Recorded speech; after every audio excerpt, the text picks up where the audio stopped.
Film noir was an interesting show. The panelists clearly had passion for it, as you've stated before. This was actually one of the better shows. They speak mostly about minor films, but the whole film noir movement visually was quite a standard setter in Hollywood. I tend to think that the best film noirs, though, like those of what's his name, Turner, and a few others. Wells has probably the best, even though it's not ascribed to his name, the best film noir I've seen, the best pure film noir in The Third Man.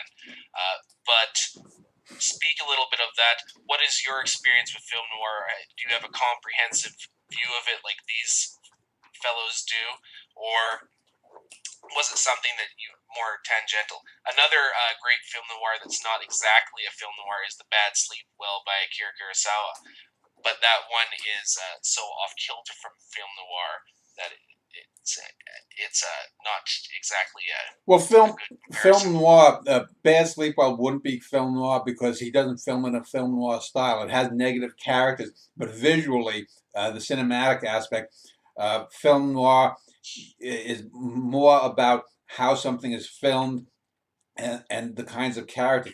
The characters who are at the heart uh, for example, the Mifune character is a good guy. He does some bad things, but he's not. He's definitely the hero of the film. In film noir, the putative hero is really an anti-hero in that we don't know whether he's good or bad. So And I would, there's also color film noirs in Chinatown and LA Confidential, so it doesn't necessarily have to be the conventional black and white thing. It's well, yeah, often some.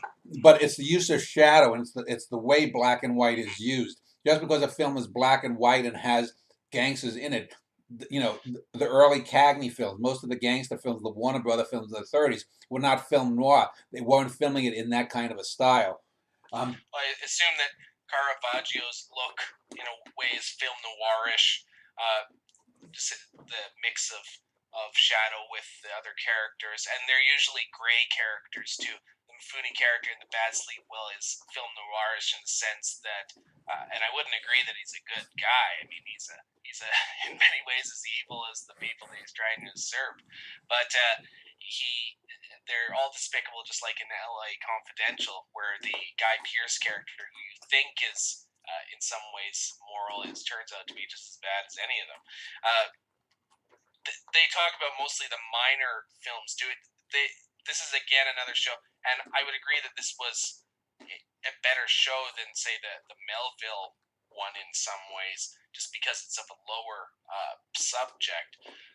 They don't seem to be able to distinguish the really high quality film noirs, and often great film noirs are ones that kind of go off tangents of it. They conform to the style, but what they say and how they say it is more important than the style itself. The style is only the surface, and while it may be beautifully rendered, if there's no depths beneath the surface, then it falls apart. yeah, and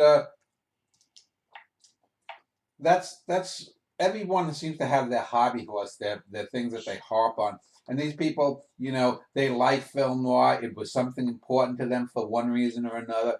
But it shows the difficulty of trying to get someone who's a quote unquote expert that can step outside of themselves. This is one of the things that is very difficult with interviewing is to get someone who's able to get outside of themselves and explain why they like or dislike something, which in their rationale means good or bad. I always try to use the terms good or bad, but most people will talk inevitably about, well, I like this poem, I like this film, I live a,